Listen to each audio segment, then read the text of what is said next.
Welcome to The Final Edit, a podcast brought to you by Maison, a private network for 7 to 9 figure female founders where women redefine success, legacy, and influence. We're your hosts, Maritza Toban and Hannah Nieves. We're co-founders, mothers, and builders behind a billion-dollar vision.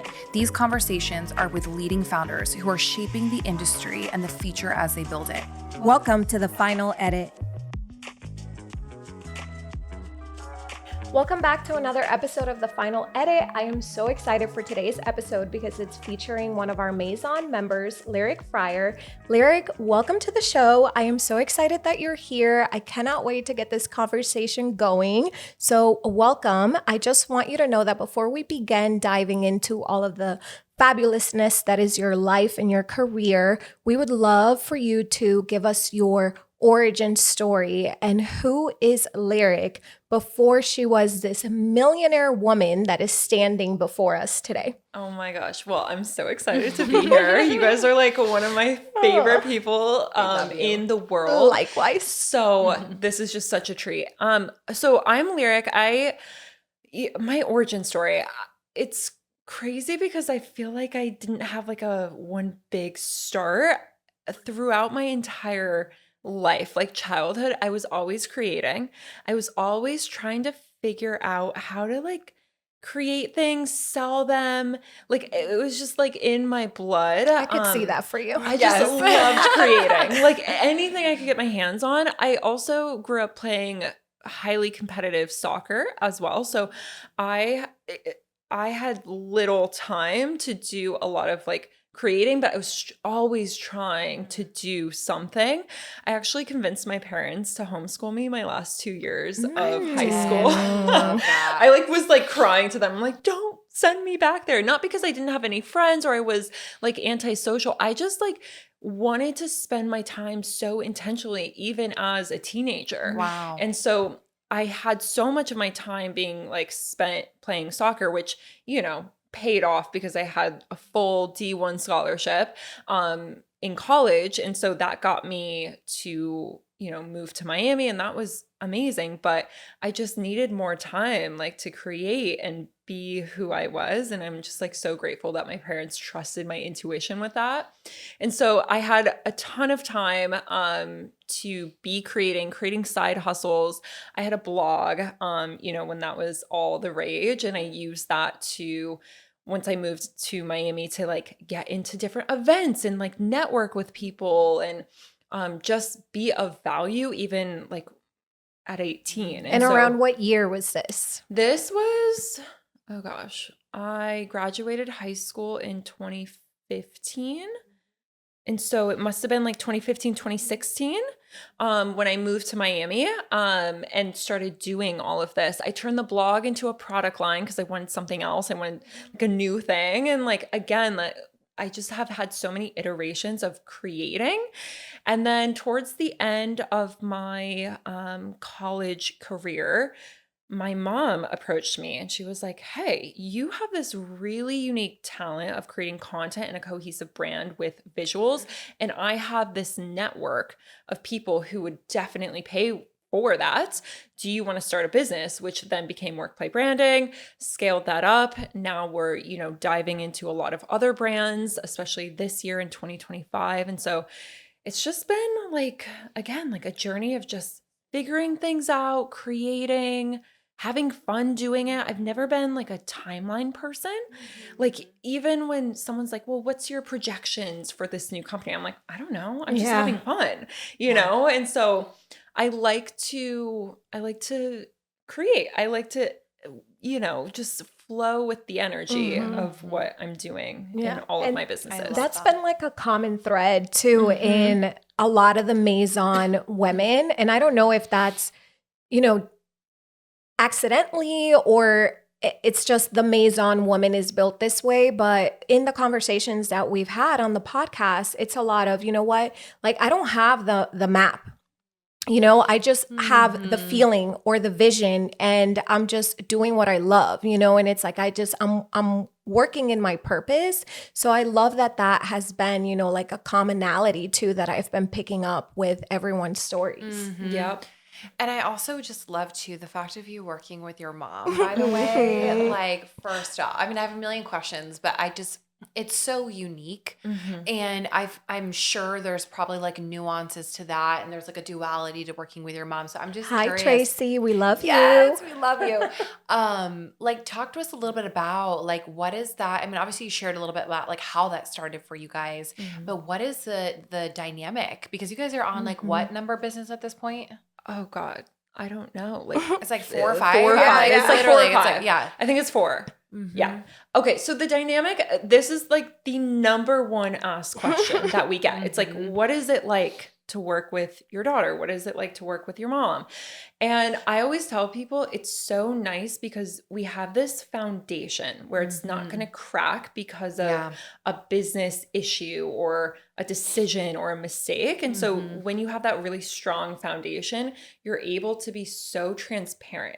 So I think it's really great that we're able to have like even intense conversations with each other with this knowing that none of us are walking away from the table, right? And it's like we're able to get to solutions faster because we're able to just say what we're thinking. And I think a lot of times like you could like hold back if you have, you know, a partner in business that's not necessarily you're so close to. And we just don't have that. And we're also very, like, we know how to compartmentalize issues. Like, we know when to turn off being business partners and then being family and then turning on being family. You know what I mean? Like, and sometimes we switch like really fast and like, or the people around us are like, what is happening? And like, so I don't know. We know each other so well. It's almost like telepathy at this point. Yeah. And I love that you said that too, of just like knowing that your family. Hannah and I are in a duo-ship, and I mean, we're chosen family, but I think because we've approached our relationship as like, yes, we're co-founders and we're building this together, but we're also building lives that, you know, we're very proud of and that mean a lot to us. And it's like, how can I support you in this like deeper way and acknowledge, you know, your humanness and vice versa. And honestly, that's, I think, what makes our relationship work so well. Like she'll call me out on my shit when she's like, okay, she calls me Smug now, which is like this dragon from The Hobbit. So when that comes out, you know, she's like, what's going on? Like, do you need help? Like all these things. And, but yeah, I think that leading to, for those listening in, if you're thinking about getting in a duo-ship, you know, or having a co-founder, I think starting from that place of like, how could we, you know, be like family and also acknowledge those like parts of our lives. I feel like that's so important. Yeah. So, okay, every time that we chat, I'm always so impressed by you and blown away. And I feel like I too could be your mother. So there's that, you know, and I want to know like this drive and ambition and like all the things that you're building. So we have Workplay, right? Which is a visual marketing company for personal brands. Gloss Up. And that's on-demand beauty services. Yes. The other two don't have names yet. So they're just being built. And we know of one, or I think we know of two. No, we know of one, and then you have another one with your fiance. Yes. Right? So you're just like, you're a builder. Where does that come from? You know, because most people your age are not doing this. You know, they're in a different path. They're maybe even still discovering what they want to do in their lives, or, you know, they're living it up, which again, this is not passing judgment on anyone, to each their own, but where do you find this like drive at such a young age? Yeah, I think it just goes back to even like my origin of just always wanting to create. Like, I am a very creative person, but I'm also a really systems driven person. And I almost try to find the system in everything that I build. And it's almost like when I find the system and then I find something's working, I almost feel like bored in a way. I'm like, oh, we've got this working like a machine. Now it's on to the next, because I want to solve like my entire day is just solving problems. That's it. Like I wake up, I solve like 50 problems. And I think you have to enjoy that piece of it. And sometimes I think people have a hard time with entrepreneurship. The higher levels they get to, because that's all you start doing, at a certain level. And I really like that. I like trying to figure out what's the system that's going to solve the problem, that's going to allow this to run like a machine again, or to begin to run like a machine. And I think once I've solved that problem, I'm just on to the next. I also really love brand building.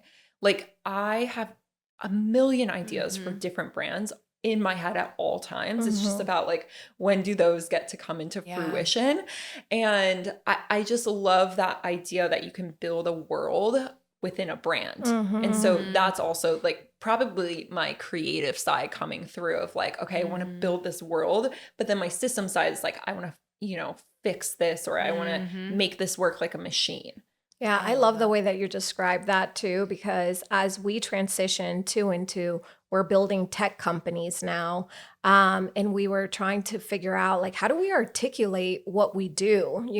I've never heard it described that way as, you do transition the further up you go in your career or in your business journey, to the majority of your day is going to be solving problems and moving your business forward and figuring out what are those needle movers, that and those like, I feel like we at all times have 100+ decisions that we need to make in one day. Decision fatigue is insane. In one day. And I'm like, how many decisions do I need to make? Like, I don't want to make decisions anymore. But that is the reality, when you get to a certain point in your career. So I love the way you describe that. I also want to dive into, because yesterday we were geeking out about ClickUp and just like our love for systems. And I feel like you just like balance and dance between both worlds of like this creative, visionary, but then also this tactical of like, okay, like this is how we're getting shit done.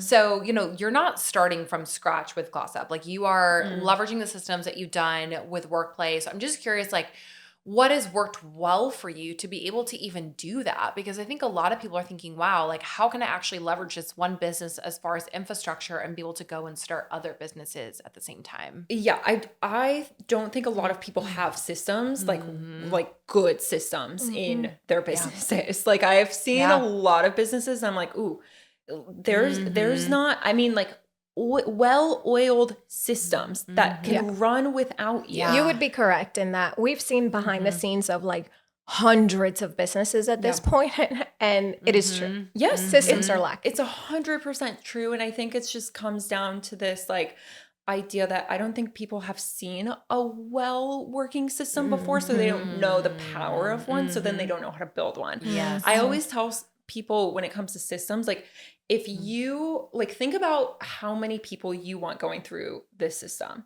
then 10x that, or 100 times it. And if you don't think that, or if you see holes within that, or if there's time constraints or something breaks at a certain number, then it's not a good system for where your business is right now. A lot of people build systems for where they're at right now, and then they wonder why it breaks at the next income level. And so I think you need really good systems, because that can just be duplicated. I always think of scaling like in terms of duplication. Duplication was like my 2023 word. I'm like, just duplicate what you've done, like 10x what you've built, but you have to make sure what you've built is strong. It's strong. Yep. And so when I think about GlossUp, I think the reason why it works so well is because we know how to scale a service so well. So our systems are built to scale in-person services. And so the industry doesn't really matter too much at all. And then I would say like, it's almost adjacent. It's a brand that's adjacent to Workplay Branding. And so it complements the ecosystem and the clientele that we already have. And so there's not so much like pushing a boulder up a mountain with it. It's just like plugging it in. Love that. And so for me, I always like tell people like, I'm like the laziest person ever. Like, I don't want to work hard in certain areas. Like, how do we build an adjacent brand that's not going to become a full-time job? And so I always think about that when we're thinking about building new businesses, because they're not starting from the ground up. They've got this ecosystem and feeder system that allows them to be synergistic with each other. And I think that's really important if you are building multiple brands. Yeah. I do have a quick question on, like, you had mentioned about like starting new businesses. So is there like a filtering process that you and your mom go through when you're thinking about, okay, like here's Gloss Up, here's XYZ. Like, is there a filtering system where it's like, okay, like this is going to be worth it for us to take time away from Workplay to start this thing? And like, what does that even look like? Okay. Yes, for sure. I think we think about it. Can systems be duplicated from company to company so we don't have to build from the ground up? I also think, like, are we just excited about it? You know, like if we're not excited about it, it's just not going to work. You know what I mean? So we have to be able to duplicate what we've already built in that brand. And I would also say, like, is there a feeder, you know? Because I don't want to build from scratch, and I don't want this new business to just sit empty or like have to push again the boulder up the mountain when it comes to marketing. I'm a lazy marketer. I don't want to have to market. I want things to just feed itself. So have to be passionate about it. We have to be able to duplicate systems within it that we've already built.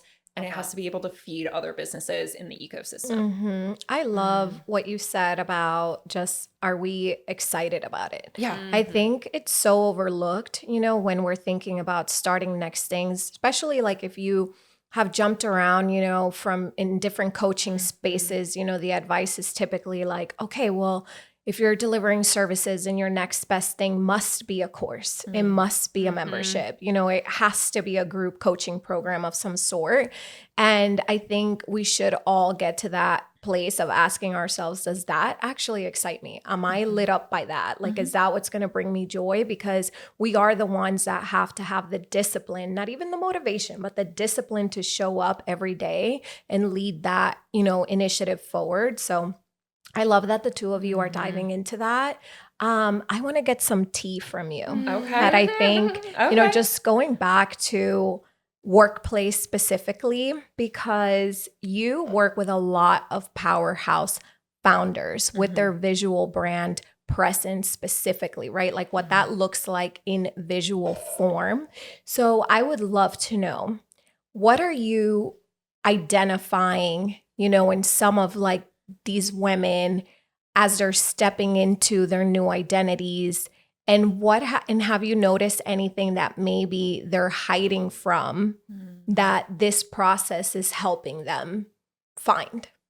Okay, this is such a good question, because we do see the insides of like the creative parts of these visionaries, and where they want to take their, almost like the brand that they're showing on the outside.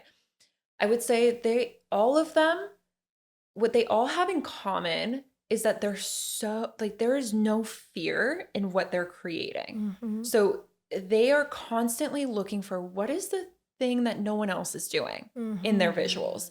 How can I be different? They're also pulling inspiration from other industries, pulling it in so that they're the pioneers in their industry when it comes to their visual brand. And they're also not afraid to like step into a character to embody whatever it is that they're selling through their visuals. And I think that a lot of people see, you know, a visual campaign that maybe some of our bigger Workplay members do, and they're like, I want to like look like that. And so they come into Workplay Branding like trying to be someone else, and the process is so custom to you that you actually can't do that. You can never recreate a photo twice. Like even if you have a Pinterest board, you're always going to have your own spin on it. And so they know that. They come in and they're like, here's the, you know, the vision, but I know that I'm going to create something of my own. And they're really confident in that. And they're also like, the ego sometimes gets in the way with a shoot, because like you're smacked in the face with like you, right? And it's almost like a mirror for you. And I think that can sometimes be a little triggering for people. They have no fear when it comes to that. Like they don't care if they take a bad photo. They're not in their head about how they're looking. they're embodying the energy that they see this campaign. They're stepping into that character and they're getting it done. It's just another thing on their to-do list. Yeah. And I'd say too, I feel like that's a big piece of what separates, an industry disruptor and someone that's really shaking up their space is the embodiment of the next evolution, but also what you touched on of they're looking outside of their industry, and they're like, I'm not going to be looking in the tunnel that I'm in. Like, I want to know what else is out there, and they're drawing inspiration from those things.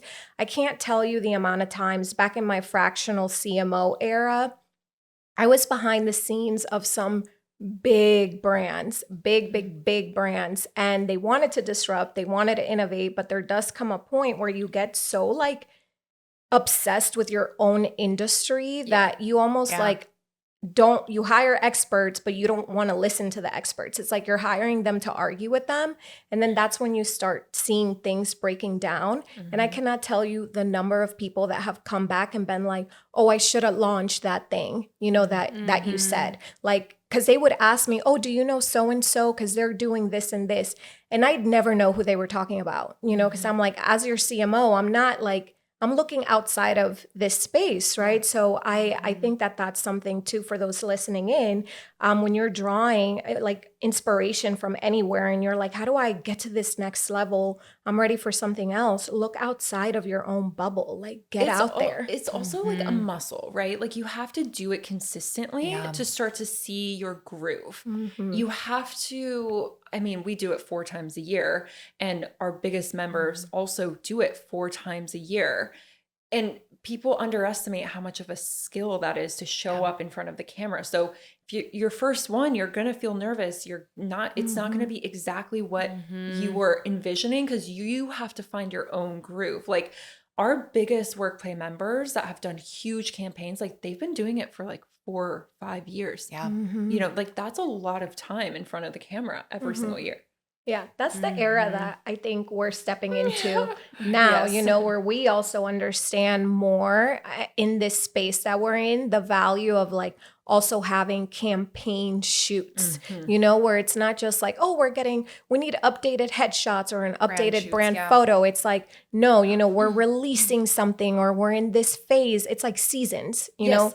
And I love that about Workplay. I love how you weave that together. You have to create the pattern interrupt. Like even like the shoot you guys just did, right? You guys are using that content. Now the next thing that you guys launch, like it's got to be a different look so that people are like, oh, this isn't the usual programming for that.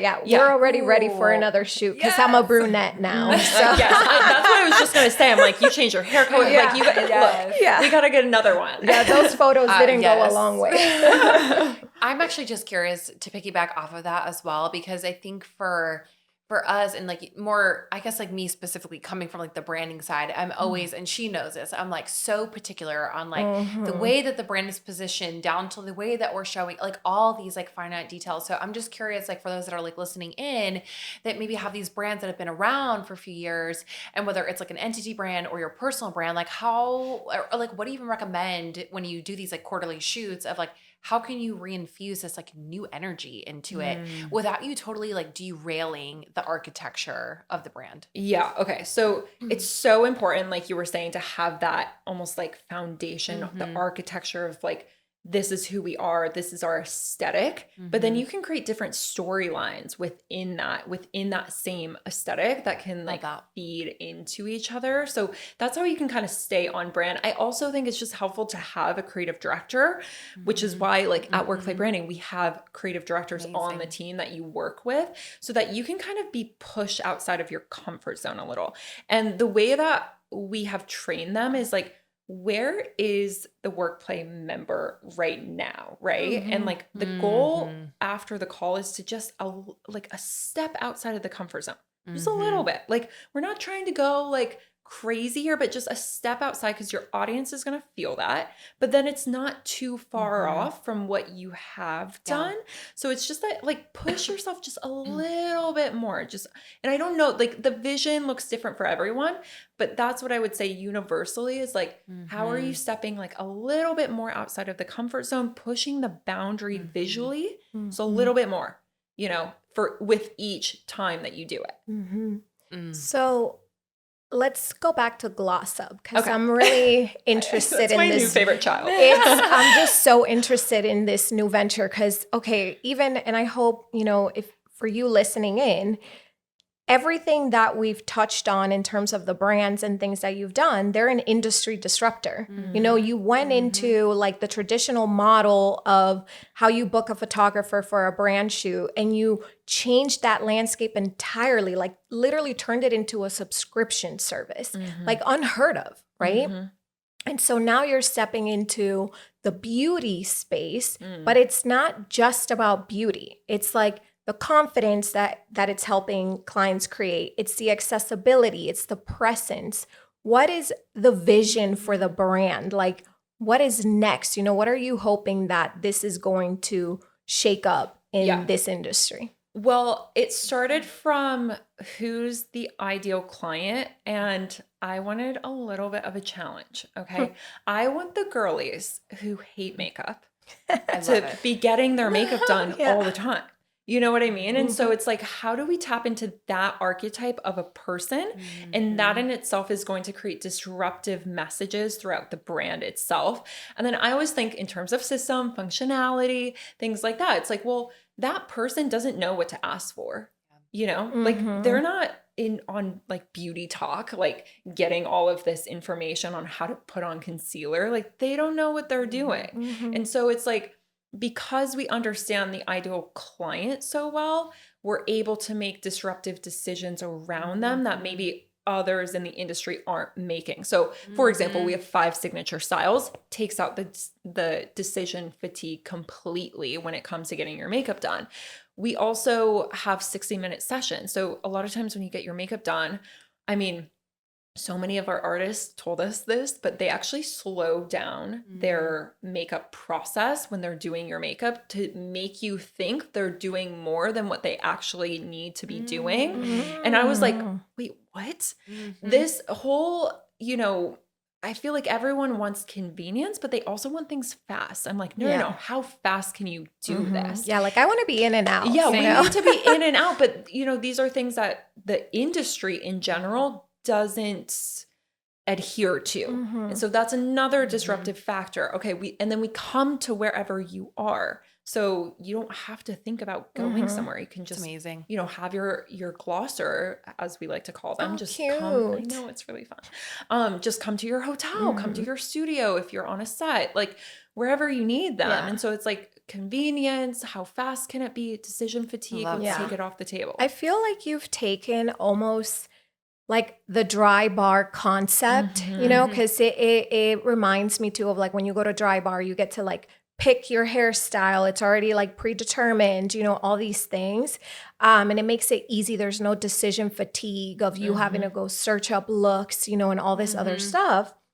And I think you've like turned that idea of, dry bar too. It's like you're kind of locked into that franchising model, right? They're not a they have memberships, but it's not like a virtual thing that could scale, across the entire world. Yep. Whereas Gloss Up, it's like, it's on demand. So anyone, could take advantage of that. It's genius. Yeah. And it's in our nature. We know how to do this through Workplay Branding. We've already scaled Workplay Branding in every single English-speaking country there is. So we understand how to work at scale like that throughout the world. So that's why Gloss Up, I've seen no road bumps. Like I'm just like, this is the easiest business. And like the last thing that I'll add to this for you listening is Workplay. It's like you took a concept that you were already working in. You've been in that space for a while. Most people that are booking their visual brand shoots, they also need hair and they also need makeup. So it's like you first mastered this arena, studied it, and then went parallel. You know, you didn't say, okay, I'm going to launch this completely new thing that has like nothing to do with what I'm currently doing, which is also fine. I want to clarify that that's okay if, you know, you have been, I don't know, like in real estate, but now you want to open up like dog grooming, like that's great. But it's the, you know, in your case, I think a lot of times when founders are thinking about what the next move is, they're like, I have to do something completely different. And they might miss that like parallel that's like right in front of them. So I want to encourage everyone, you know, to also look at what are the adjacent things, you know, that maybe make sense for me to add to my business or scale, you know, in that direction. So I love you know, the way that you saw that vision and made it come to life. And I love how you had mentioned too, like you're just building this ecosystem. And I feel like there's like before we close out, I do have some questions around like, just there's a lot of insights and feedback on, okay, like you should only do one thing and like that's the only thing you should do, scale that thing up, that's it. But also like you're showing people that you can do multiple things that are feeding one another, which I think is really powerful. So I'm just curious, like, where do you see all of this going, like long term? Like, what is the vision for the ecosystem that you're building? This is like my least favorite question because I have no idea. I'm actually obsessed with that answer. Like, more people need to say that. Like, No, I really have no idea.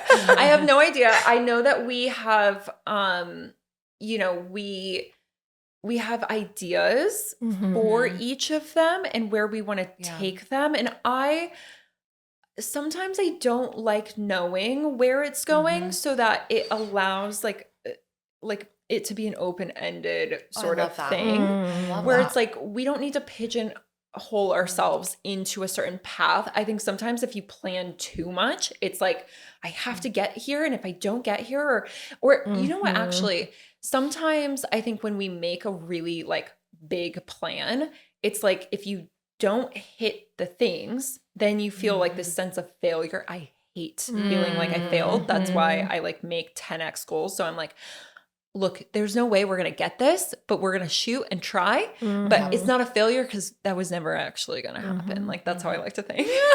And so, and then, not me, you know, I'm Delulu. then I'm just like, we're going to make it. well, then you end up making it and you're like, oh, well, now I'm on to my next 10x goal. So it doesn't really even have that sort of like feeling to it. Anyway, I also find it harder to pivot once you've made this like really nice plan for yourself. You're like structured. If it's structured and not open-ended, then you're like, the pivot almost feels like you're guilty because you're pivoting. And so I don't even know what we're doing at the end of this year. You know, I'm just like, I'm a brick by brick person. I'm like, I'm going to make this decision. I'm going to lay the brick down really nicely. And then I'm going to lay the next brick down really nicely. And usually by the end of the year, we have a nice foundation. And then we do the same thing the next year, you know? And so, and like how that all creates a house or whatever is like none of my business at this point. You know what I mean? I love it. I'm just like brick by brick by brick. It also keeps us super focused and present in the current moment. Is your mom the same way or is she opposite? And I ask because I feel like Hannah Nieves always calling me out right now. You know, she's always like, we need to build our like 5-year plan. And I will literally avoid her like the plague. Like I will be unreachable, you know, and then she's like, we got to sit down and like talk about this. No, it's not that extreme. But I think, you know, even though I think ever since you became a mother, I will say like you have totally changed. You're much more like a flow person. Like you still want to know. Yeah. You know, like you want to see the target, but if something happens, I feel like you're better at pivoting than years past, you know, but she is very much like 5-year planning, you know, whatever, all of that stuff. And I'm very much like, I don't want to know, you know, like I kind of am just like a show up type of person. So does your mom, as your co-founder, like, does she balance you out in that sense? Or are you both like the same? We are fucking crazy. I love that. Just like don't know. Like we are like 5 years ahead of the program. Like, and we're just like not like there's no one to ground us. Yeah. I guess Sierra, you know, our COO sometimes is like that's not possible. Like, what are you talking about? I need to get all of this done. And we're like off here in like la la land. And so like no one is grounding us. And I don't know if that's a good thing or a bad thing. And that's probably why we have like 5 businesses right now, all feeding each other. I mean, that's amazing. It's just like, we don't see, like, we don't have this filter of impossible. And it's just, it's just like, I was having this conversation with someone the other day. I'm like, who's going to tell us no? Like, we're not, I mean, you know, I work with my mom, but I was going to say, like, we're not being parented right now. You know, like no one's over our shoulder saying, no, you can't do that.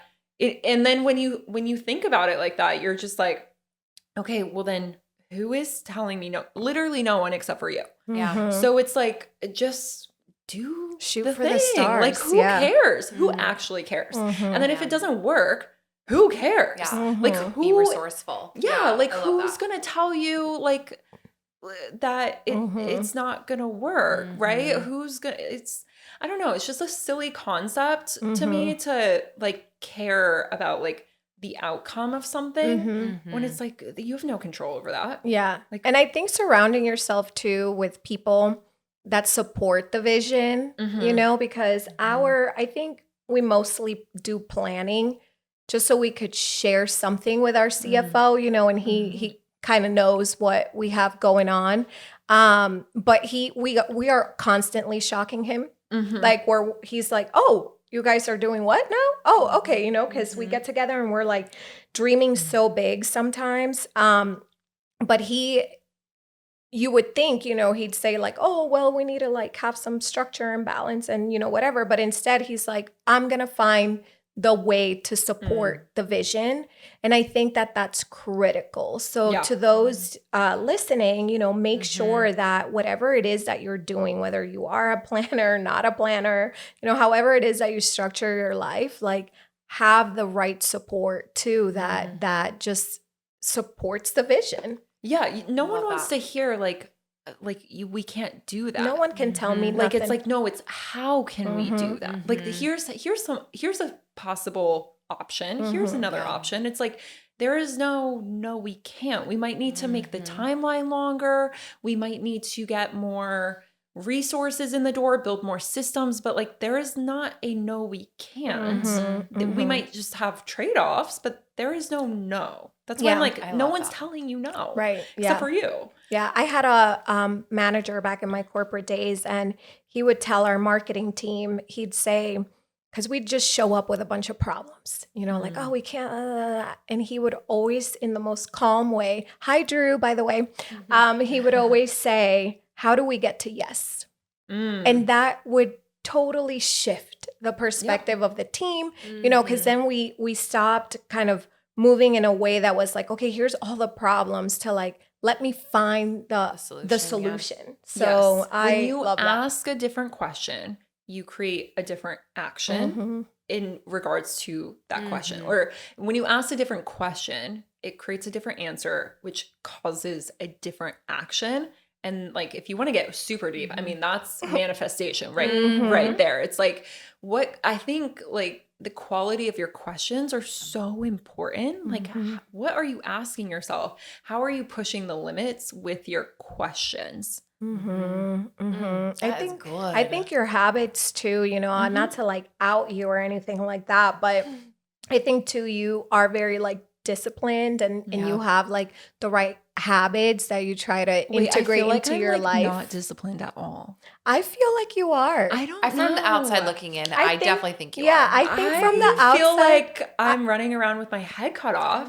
Well, if you are, it does not appear that way to those of us, you know, that are witnessing you in all your glory. And I say that too, just even like small things like the rituals that you have, you know, like going to the farmer's market, getting your local flowers for the week, your raw milk, you know, like I like to romanticize my life.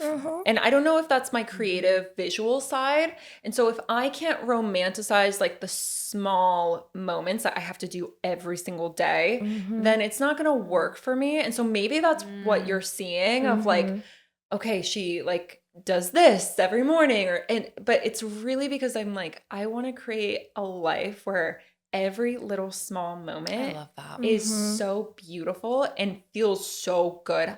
I want to feel good every single Love that. day. And so if that means going outside of my routine to feel good, I'll allow myself to do that, because I've really struggled with like the discipline part of it, because I hate routine. Like, I hate doing the same thing over and over and over again. And so I can do the same thing as long as it's like really beautiful and really pretty, and I can like, you know, sit there and feel like I'm in a movie sort of thing. And so I try to bring that energy into some of like the habits that I have. And so it allows me to want to do it instead of coming from a place of like, oh, I have to have this routine, or I have to have this way of being, or this discipline. And I don't know if it's because I was like forced to do all these things when I was like playing soccer. I'm like, Very young. this like rigid right, like you were schedule. actually in a structure, like Yeah. a confined and so maybe environment. that's why I don't feel like I'm like what, I just do what I want every single day. Yeah, So which I'm like, I think too, you know, I mean, there's so much to unpack. I feel like that could be a whole other episode, but I think that the definition of discipline, you know, it's not structure, it's the habits, right? Because we don't feel like working every single day. Like no one feels like working every single day, but when you have a big vision, you know, or a dream or something, you still show up, you know, even if the motivation is lacking, that's discipline. You know, that's discipline towards your goals and your dreams. For you, discipline looks like I need the habits that are going to bring me joy, you know, so that I can function at my highest self. So I also think like the whole narrative of what discipline is, you know, of like this like tight, you're in a box thing, can totally be rewritten. oh yeah, totally. And I would say when you start to focus on like the habits that feel really good, you actually squeeze out the habits that maybe aren't as fulfilling, but maybe you're like kind of locked into. Like I have a really bad TikTok addiction. Okay. So what I did was like, you know what? Like, I'm not going to force this habit out.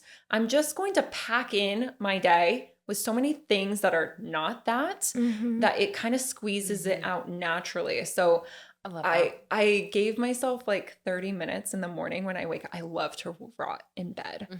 I'm like, I love my bed. And so I gave myself 30 minutes before I have to get up, make breakfast, go to the gym to just do that. And now I'm at the place where I'm like, no, I'm not, I don't even want to actually do that. So I think sometimes when you prioritize like the things that feel good, you actually like squeeze out the things that maybe you are in a habit of doing that, you know, that you should change. Yeah. And it just kind of happens naturally. Oh my gosh. I'm a rot in bed girl. Oh, same. Too. Like that is you. Every time, well, not every time, but a lot of the times that Hannah calls me in the morning, I'm literally like still in bed in my robe. And she's like, what are you doing? I thought you went to the gym. And I'm like, oh yeah, you know, I've had like half a life, but I just love my bed. Yeah. Same. And it's like, it just feels like my quiet space, you know, where it's just like me there rotting in bed.